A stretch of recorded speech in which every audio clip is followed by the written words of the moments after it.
This is a statement from the National Weather Service. For the following counties, Northern Virginia, Blue Ridge, Virginia. Blizzard warning in effect from 3 a.m. to 3 p.m. Saturday. This is a statement from the National Weather Service. Total for the following counties of Northern Virginia, Blue Ridge, Virginia.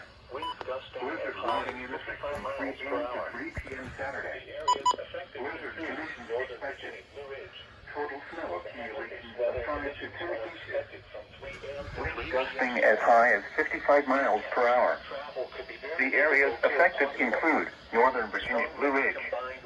The hazardous weather conditions are expected from 3 a.m. to 3 p.m. Saturday.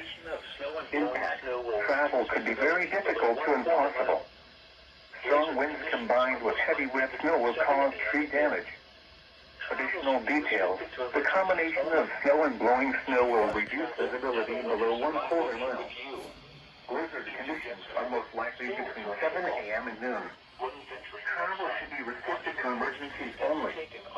If you must travel, have a winter survival kit with you. If you get stranded, stay with your vehicle.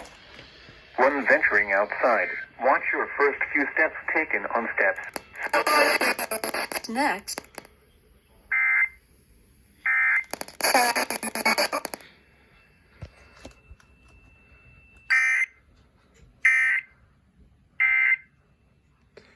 EMF. Yes, Jesus.